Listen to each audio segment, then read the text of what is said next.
Previously हमने थोड़ा सा इंट्रोडक्शन स्टार्ट किया था। चैप्टर हमारा सेकंड चैप्टर जो चल रहा था फिज़िक्स में, छोटा सा इंट्रोडक्शन स्टार्ट किया था। आज हम उससे आगे टॉपिक वाइज टॉपिक स्टडी करेंगे। देखो, हमने मोशन स्टडी किया था, आपको बताया था पिछली बार। मोशन सिंपली क्या रहता है, एक बार मैं यहाँ से स्टार्ट कर देता हूँ, प्रॉपर्ली स्टार्ट कर रहे हैं आज हम, तो आप अच्छे से इसको स्टडी करिएगा। कोई भी डाउट हो तो आप हमसे पूछ सकते हैं।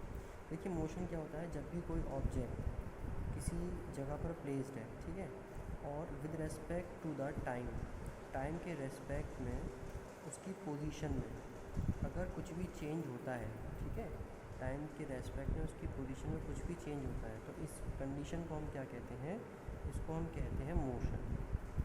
ठीक है, यानी कि सपोज दैट कि आपकी ये object T time is equal to, time हो रहा था मान लिया 10 बज रहे हैं सुबह के, और ये ऑब्जेक्ट आपकी अपनी जगह से डिस्प्लेस्ड होकर किसी एक्सटर्नल फोर्स के इफेक्ट की वजह से, आपने धक्का दिया या कुछ भी करा, उसकी वजह से टाइम इज इक्वल टू 10:05 पर सुबह ये जो ऑब्जेक्ट यहाँ से यहाँ प्लेस होगी, तो इसे हम कहेंगे मोशन की कंडीशन।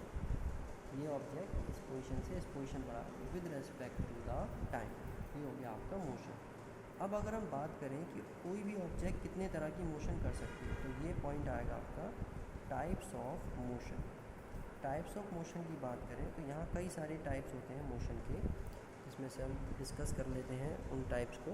देखो, पहला टाइप है यहाँ पर रेक्टिलिनियर मोशन। क्या है? Rectilinear motion. रेक्टिलिनियर मोशन एक वर्ड में आप डिफाइन कर सकते हैं कि अगर कोई भी ऑब्जेक्ट स्ट्रेट लाइन में मूव कर रही है तो इसे हम क्या कहेंगे, रेक्टिलिनियर मोशन। इसे हम डायरेक्ट बोल सकते हैं मोशन इन स्ट्रेट लाइन। कोई ऑब्जेक्ट अगर स्ट्रेट लाइन में मोशन कर रही है तो उसे हम कहेंगे रेक्टिलिनियर मोशन। अब ये कई सारे एग्जाम्पल हो सकते हैं, कोई भी बॉडी है जो इंक्लाइन प्लेन पर स्लाइड कर रही है या कुछ भी एक फ्लैट प्लेन पर स्लाइड कर रही है, तो उसे हम क्या कहेंगे, रेक्टिलिनियर मोशन। ये आपका हो गया पहला टाइप। दूसरा टाइप कहता है यहाँ पर सर्कुलर मोशन।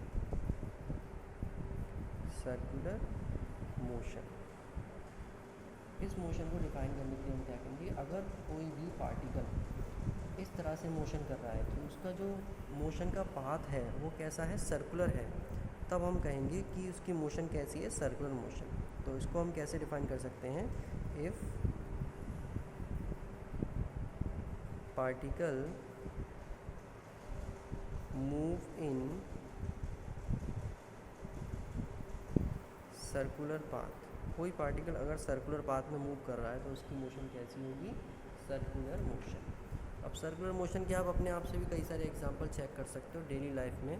सपोज दैट जैसे कि आपने देखा होगा एक मौत का कुआं के नाम से एक गेम होता है सर्कस में, तो उसमें वो क्या करता है, सर्कुलर डायरेक्शन में तो मोशन करता है कुछ इस तरह से, तो वो आपकी है सर्कुलर मोशन।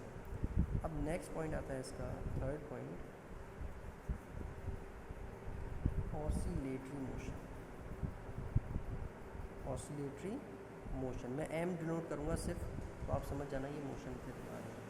ऑसिलेटरी मोशन होता है कि अगर कोई बॉडी कुछ इस तरह से मोशन कर रही है कि वो एक पॉइंट के पहले तो दूर जाती है उस पॉइंट से, फिर उसी पॉइंट के करीब आती है, यानी कि उस पॉइंट के अराउंड तो नहीं कहेंगे, हेयर एंड देयर मूवमेंट कर रही है उस पॉइंट के, हेयर एंड देयर, यानी कि इधर जाती है उसी पॉइंट से होती हुई, फिर उसी पॉइंट से होती हुई वापस लौट कर आती है। ठीक है, यानी कि जैसे कि आपने देखा होगा सिंपल पेंडुलम की मोशन जो होती है, अगर हम डिफाइन करें इसको तो क्या डिफाइन करेंगे, पार्टिकल मूव्स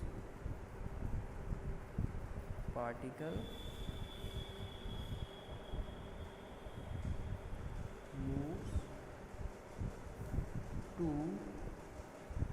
एंड फ्रो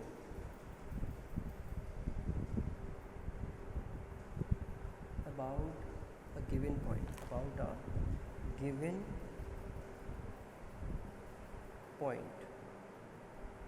ठीक है, ये आपकी ऑसिलेटरी मोशन है, जैसे कि आपका सिंपल पेंडुलम मोशन करता है, सिंपल है। अब अगर दूसरे टाइप की बात करें तो यहाँ पर ये 3 टाइप मेजर टाइप्स होते हैं। अब आ जाता है अदर टाइप्स, इसमें कौन कौन से टाइप आते हैं, एक तो होता है आपका one dimension motion. One dimension motion, one dimension motion का मतलब है कि ये जो आपकी बॉडी है वो एक ही डायमेंशन में या फिर एक ही कोऑर्डिनेट में मोशन करेगी, यानी कि अपनी पोजीशन चेंज करेगी। एक कोऑर्डिनेट का मतलब है आपने देखा होगा वाई, ये तो हो गया वाई, ये एक्स और ये जेड कोऑर्डिनेट हो गया। तो ये सिर्फ या तो एक्स कोऑर्डिनेट में जा रही होगी या वाई जेड कोऑर्डिनेट में जा रही होगी या फिर वाई कोऑर्डिनेट में, ठीक है। तो यहाँ पर जैसे कि आपको दिख रहा होगा ये कोऑर्डिनेट्स हैं, इनमें अगर किसी भी एक कोऑर्डिनेट के अलोंग कोई भी बॉडी मूवमेंट करती है तो उसको हम कहेंगे वन डायमेंशन में मोशन। अब वो कोऑर्डिनेट कोई सा भी हो सकता है आपका एक्स वाई जेड, बट एक कोऑर्डिनेट होना चाहिए। जैसे कि सपोज दैट एक लड़का है, कोई अगर भाग रहा है रोड पर, ठीक है, कोई लड़का भाग रहा है रोड पर, तो हम इसे क्या कहेंगे, वन डायमेंशन मोशन। और इसे हम स्ट्रेट लाइन में भी, रेक्टिलिनियर वाली मोशन भी कह सकते हैं। अब आते हैं हम सेकंड टाइप्स पर, वो है आपका 2D मोशन। 2D मोशन क्या होती है, अगर कोई बॉडी ऐसी है जो कि 2 डायमेंशन में मोशन कर सकती है तो उसे हम कहेंगे 2D मोशन। जैसे कि सपोज दैट आपकी सैटेलाइट है, सैटेलाइट जो मोशन कर रही है वो इस तरह से, यहाँ इस पॉइंट पर सपोज दैट सैटेलाइट है, तो इसकी मोशन 2 कोऑर्डिनेट से डिफ़ाइन करी जा रही है, ठीक है, 2 कोऑर्डिनेट से इसकी मोशन को डिफ़ाइन कर रहे हैं। तो ये क्या है, और ये सैटेलाइट क्या है, ये अराउंड द अर्थ के अराउंड मोशन कर रही है। तो इसकी जो मोशन है वो 2 कोऑर्डिनेट से डिफ़ाइन की जा रही है, इसलिए हम 2D मोशन कहेंगे। अब आती है the last 3D motion. 3D motion क्या है कि अगर किसी बॉडी की या किसी ऑब्जेक्ट की मोशन इस तरह से है कि वो 3 कोऑर्डिनेट से डिफ़ाइन करी जाए और तीनों कोऑर्डिनेट में वो मोशन कर सके, ठीक है, तीनों कोऑर्डिनेट में मोशन कर सके वो किसी भी कंडीशन में, कभी इधर कभी इधर कभी इधर, ठीक है। तो इसकी मोशन को हम कहेंगे 3D मोशन। और जैसे कि आप एग्जांपल ले सकते हो, आपकी बटरफ्लाई अगर गार्डन में चलती है तो उसकी मोशन का कुछ भी डिस्क्राइब नहीं होता, बटरफ्लाई की मोशन का कुछ भी डिस्क्राइब नहीं होता, तो इसलिए हम कहते हैं बटरफ्लाई की मोशन 3D मोशन हो, ठीक है। तो ये मोशन के टाइप्स थे जो आपको मे बी पॉसिबल अच्छे से समझ में आ गए होंगे। चलिए नेक्स्ट टॉपिक देखते हैं हमारा क्या है। देखो नेक्स्ट टॉपिक हमारा है पॉइंट ऑब्जेक्ट। पॉइंट ऑब्जेक्ट क्या होता है, अकॉर्डिंग टू डेफिनेशन अगर हम बात करें तो पॉइंट ऑब्जेक्ट एक ऐसी स्मॉलर ऑब्जेक्ट है जिसकी अगर जो मूवमेंट करे तो उसकी डिस्टेंस बहुत ही ज़्यादा, डिस्टेंस के अकॉर्डिंग उसकी जो साइज़ है वो बहुत कम होता है। जैसे कि प्रॉपर डेफिनेशन की बात करें तो object is considered point object if the size of the object is much smaller than the distance it moves in a reasonable duration of time। उस ऑब्जेक्ट को हम पॉइंट ऑब्जेक्ट कहते हैं जो अगर मोशन करे या मूव करे, ठीक है, मूव करे तो उसकी जो डिस्टेंस है, जो डिस्टेंस इसने कवर अप की उसके कंपेयर में इसका साइज़ बहुत ज़्यादा, ये रिवर्स लो, बहुत ज़्यादा क्या हो, छोटा। जैसे कि सपोज दैट अर्थ के कंपेयर में अगर हम देखें पॉइंट ऑब्जेक्ट क्या है, अर्थ के कंपेयर में हम लोग हो सकते हैं पॉइंट ऑब्जेक्ट अर्थ के कंपेयर में। ये साइज़ बहुत बड़ा है, ह्यूमन आपका क्या हो सकता है, पॉइंट ऑब्जेक्ट। ऐसे ही अर्थ किसके कंपेयर में पॉइंट ऑब्जेक्ट हो सकती है, सन के कंपेयर में, ठीक है। तो ये कुछ एग्जांपल हैं पॉइंट ऑब्जेक्ट के। तो इससे पहले मैंने आपको बताया था स्केलर और वेक्टर क्वांटिटी। स्केलर क्वांटिटी क्या होती है और वेक्टर क्वांटिटी क्या होती है। देखो 2 वर्ड में इनकी डेफिनेशन हो जाती है, स्केलर और आपका वेक्टर। स्केलर क्वांटिटी में आपको मैग्नीट्यूड की ज़रूरत पड़ेगी बस।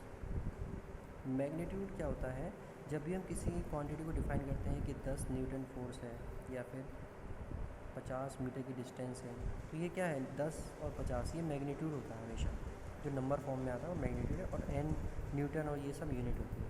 तो स्केलर क्वांटिटी में सिर्फ आपको मैग्नीट्यूड की ज़रूरत पड़ेगी, डायरेक्शन की ज़रूरत नहीं पड़ेगी किसी भी क्वांटिटी को डिफ़ाइन करने के। इसके एग्जांपल के तौर पे आप देख सकते हैं मास, इसका एग्जांपल हो सकता है मास एक ऐसी क्वांटिटी है जिसमें सिर्फ हमें मैग्नीट्यूड की ज़रूरत पड़ती है, डायरेक्शन की ज़रूरत नहीं पड़ती।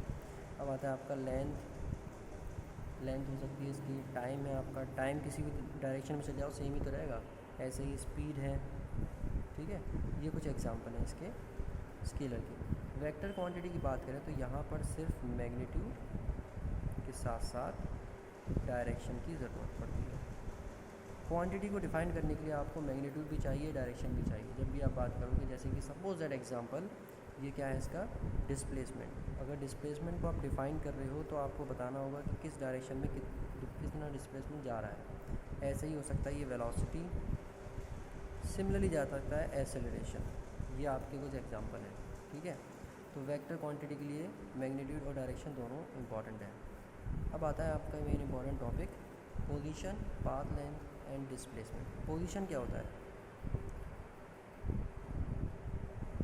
अगर हम सिंपल वे में डिफाइन करें तो पोजीशन क्या है, कोई ऑब्जेक्ट किसी प्लेस पर अगर सिचुएटेड है, जैसे कि यहाँ पर मान लीजिए एक बॉक्स प्लेस है, तो इस बॉक्स की पोजीशन, मैं कह रहा हूँ कि यहाँ पर एक कार खड़ी हुई है, इस कार से इस बॉक्स की जो डिस्टेंस है वो है आपकी 10 मीटर। ये according to with respect to this car, इस कार के रेस्पेक्ट में इस ऑब्जेक्ट की इस डिब्बे की पोजीशन क्या है, 10 मीटर की दूरी पर है। तो ये हो गई इसकी पोजीशन। तो किसी भी ऑब्जेक्ट की पोजीशन उसके किससे डिफाइन होती है, उस पॉइंट से जहाँ वो प्लेस होता है किसी भी दूसरे के रेस्पेक्ट में, ठीक है। जैसे कि मान लो कोई ऑब्जेक्ट है वो प्लेस्ड है कहीं पर, उसे हम डिस्टेंस चेक कर रहे हैं कि यहाँ से यहाँ तक कितनी डिस्टेंस है, वो आपकी है पोजीशन, ठीक है। अब बात करते हैं, यहाँ पर एक इम्पॉर्टेंट टॉपिक है frame of reference. Frame of reference, देखो फ्रेम ऑफ रेफरेंस क्या होता है। फ्रेम ऑफ रेफरेंस होता है कि एक्स वाई जेड, पहले तो आप समझ लो कोऑर्डिनेट्स हैं, एक्स वाई और ये जेड कोऑर्डिनेट है।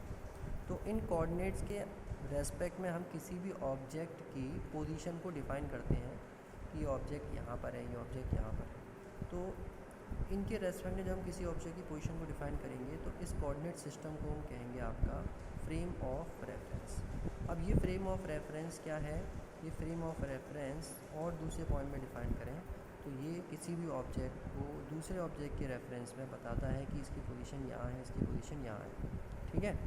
तो ये आपका हो गया frame of reference. Frame of reference कुछ डीपली भी रहता है और कुछ काफ़ी, वो आगे आएगा, उसको हम एक्सप्लेन कर देंगे। अब नेक्स्ट थिंग है यहाँ पर पाथ लेंथ और डिस्टेंस। अगली पॉइंट क्या है यहाँ पर, पाथ। ये ऐसी छोटी छोटी डेफिनेशंस चलेंगी फ़िलहाल, तो चाहे आप अगर डेफिनेशन चाहते हैं कंप्लीट तो आप बुक में से इसको प्रॉपर देख सकते हो। मैं इसमें डेफिनेशन इसीलिए लिखा नहीं रहा, सिर्फ समझा रहा हूँ। पाथ लेंथ या डिस्टेंस क्या होती है कि जो भी लेंथ कोई ऑब्जेक्ट किसी डेफिनेट टाइम इंटरवल में कवर अप करती है उसे हम कहते हैं पाथ लेंथ, ठीक है। किसी ऑब्जेक्ट ने इस पॉइंट से इस पॉइंट तक एक डेफिनेट टाइम में कोई डिस्टेंस ट्रैवल की, तो इस डिस्टेंस को हम क्या कहेंगे, पाथ लेंथ, या फिर ये सीधे सीधे हम कहेंगे इसको डिस्टेंस। ये लेंथ ट्रैवल की है किसी टाइम पीरियड में। सपोज दैट यहाँ से यहाँ तक इसने 100 मीटर की एक लेंथ ट्रैवल की, तो ये क्या है इसकी डिस्टेंस। तो हम इसको अगर एक वर्ड में कहना चाहें तो length of the path covered by an object with in a definite time interval. एक टाइम इंटरवल में कोई ऑब्जेक्ट अगर एक लेंथ को कवर करती है, किसी रास्ते की दूरी को कवर करती है, तो उसे हम कहते हैं पाथ लेंथ या फिर डिस्टेंस, ठीक है। नेक्स्ट पॉइंट आपका यहाँ पर है डिस्प्लेसमेंट। डिस्प्लेसमेंट, देखो डिस्प्लेसमेंट क्या होता है, the shortest distance between any two point. दो पॉइंट की हम बात कर रहे हैं, एक पॉइंट यहाँ पर है और एक पॉइंट यहाँ पर है, इनके बीच की जो शॉर्टेस्ट डिस्टेंस होगी उसको हम कहते हैं डिस्प्लेसमेंट। यहाँ से यहाँ तक ये एक शॉर्ट रास्ता हमें मिल गया, तो ये डिस्टेंस मान लीजिए कितनी है, 100। तो ये हो गया आपकी 100 मीटर की डिस्टेंस, ठीक है। ये है आपका डिस्प्लेसमेंट। अब होता क्या है, सपोज है डिस्प्लेसमेंट का एक और तरीका होता है डिफाइन करने का कि ऑब्जेक्ट अपनी इनिशियल पोजीशन से कितना डिस्प्लेस हुई है। यानी ऑब्जेक्ट यहाँ से यहाँ पर आके यहाँ रुक गई, तो ये इतना डिस्प्लेस हो गई। यहाँ से यहाँ तक की दूरी आप नाप लो, ये इस तरह से यहाँ से यहाँ तक, ये आपकी हो गई डिस्प्लेसमेंट ऑब्जेक्ट का। अगर मान लीजिए ऑब्जेक्ट अपनी शुरुआती पोजीशन से, इनिशियल पोजीशन से डिस्प्लेस हुई और यहाँ से आई और घूम घाम के फिर लौट के यहाँ आ गई, तो डिस्प्लेसमेंट कितना रहा, 0, क्योंकि जहाँ से गए वहीं लौट कर आ गए। तो इसे हम कहते हैं डिस्प्लेसमेंट 0। ये सिंपल से इसके डिस्क्रिप्शन है। तो चलिए आज के लिए इतना ही, कल के लेक्चर में और स्टडी करेंगे हम, और कुछ पॉइंट्स हैं। चलिए मिलते हैं नेक्स्ट लेक्चर में। Stay home, stay safe, have a nice day.